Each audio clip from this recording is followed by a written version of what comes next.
Yo, this is Rick Mahorn, the bad boy, giving a shout out to my man Drew, Detroit Drew. Make sure you tune in on his YouTube channel, Detroit Drew.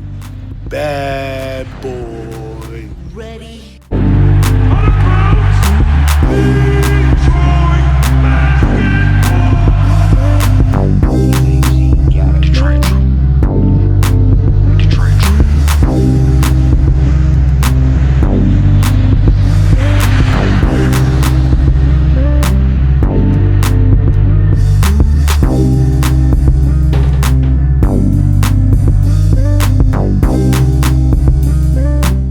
Peeps, what's going on, man? Happy Thursday. Hopefully you guys are having a good day today. And today we are back talking some NBA draft stuff involving Troy Weaver. This came out around the time the Detroit Pistons fell to 7. I just haven't had time to cover it. I've hit it at it a little bit in the videos, but I'm going to go more in depth with it today. So kick back, relax, open up a Drew Weiser and down that boy, and let's hop into it. So it's been about a week or so since the lottery has happened. I think today is actually the 1 week anniversary of it, where the Detroit Pistons went from having the 5th pick in the draft and fell to 7. Our GM and our new leader, Troy Weaver, has said, don't feel sorry for the Detroit Pistons. We're going to charge forward with this 7th overall pick. So it's leaving us with many possibilities about who we will be drafting. And it really depends on who gets taken before us and who's going to be able at the 7th pick.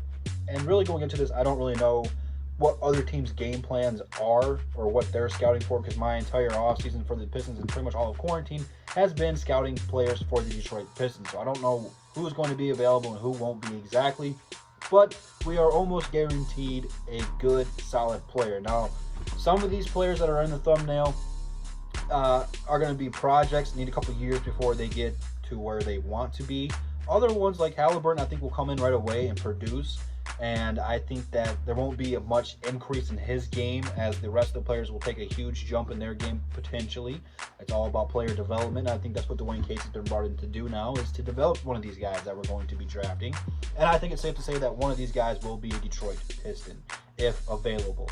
If not, it'll be Obi Toppin, because I think he might fall in the draft. But we're not going to talk about Obi today, because I really think the Pistons are going after a point guard. But the whole point of this is, we're guaranteed a solid player. Now, you might not like one of these guys in the draft. I think the fan base is pretty much split on Cole Anthony and Halliburton, if they like him or not. That's perfectly fine. You're all entitled to your own prospects of who you don't like and who you like. I think everybody wants Killian Hayes. The question is, will he be there at 7? I don't know. And it seems like more and more of the videos I talk about Kira Lewis, more and more people like the guy. I think a lot of guys have kind of gotten late to the film studies on him. So I think more and more people are starting to come to realize that he could be a really good baller. So I think any one of those 4 guys we get, I'm going to be happy with. Obviously, I think I have Halliburton at the bottom. Like, I have him as the 4th out of those guys. And again, I don't dislike him. I just don't think he has a high potential. The rest of those guys, I think Cole has a high boomer bust potential rating for him. I think that he's going to be a scorer and a very good one. I just don't know how he's going to translate to the NBA and how well he's going to fit not being the guy. So I like Cole. The thing that's encouraging to me is he said he wasn't 100% in college, and he put up some really good numbers in college. So if he comes in the NBA and is 100%, the sky's the limit for him. But then again, he can come in the league and think he's Seth. I hope he doesn't think he's Seth. He might come in the league and hope he's Steph Curry and come in here to start tricking up shots. He does take quite a lot of bad 3-pointers, not high percentage shots at all. I think coming in the NBA, he's got to limit that. But over the course of 5 years or so, I think his development is going to be crucial. I think that, he needs to be more efficient. But that's really his thing. And if he doesn't become that, it could end up being a bust. Killian and Kira Lewis both need a couple years in the league, I think, to really get their stride and their rhythm. That being said, I think their rookie years, they will show glimpses of being really good. But I think that both those players will hit a rookie wall.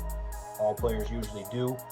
Not a brain buster or a hot take from Detroit Drew today. So, but yeah, I like all those guys. And Troy's right. Sitting at 7, are we disappointed in it? Yeah, at least I am disappointed in it. I always wanted the top pick. Pistons have never moved up in the lottery. They either stayed the same or have fallen, and we fell this one. But Troy's going in it with the right attitude. This guy can scout with the best of them. Huge reason the OKC Thunder took Westbrook in the draft. They didn't really want him. They wanted someone else, but he convinced them to take Westbrook. Look how that worked out for him. They were a great team, and they still are a great team. So I trust Troy Weaver to get this pick right. Yeah, I would have been more excited about it and probably be talking about more and more of it every day. Well, I'm still talking about it every day. What am I talking about? I don't know. Troy is going to get the right guy. I just don't know who the right guy is. So whoever we draft, even if it's Halliburton, who is, again, I don't hate him. I don't dislike him like a lot of people do. But he is on the bottom of my point guards in this one. Even if we take him, I will trust Troy until he gives me reason to doubt him. Usually Troy has a tougher time drafting in the later first round and the second. He's got some good home runs, but he's also got some bad ones on the resume. That happens. The draft's a gamble, but I think that the three-headed monster with Troy Weaver, Dwayne Casey, and Ed Stefanski can worry about that later. As of right now, we don't have a late first-round draft pick, and we don't have a second-round draft pick. So this year, I'm not even really concerned about it unless we trade for one, which is a possibility. Don't know if they will or not. Only time will tell. But what do you guys think about Troy Weaver's comments about charging forward and taking the 7th overall pick? Seriously, let me know what you guys think about this.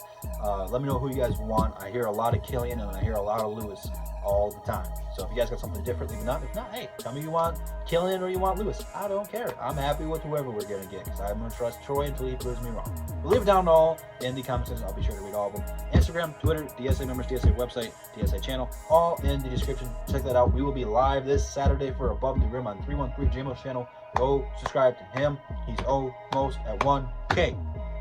And that's the bottom line because Detroit Drew said so. I'll see you guys tomorrow. Peace.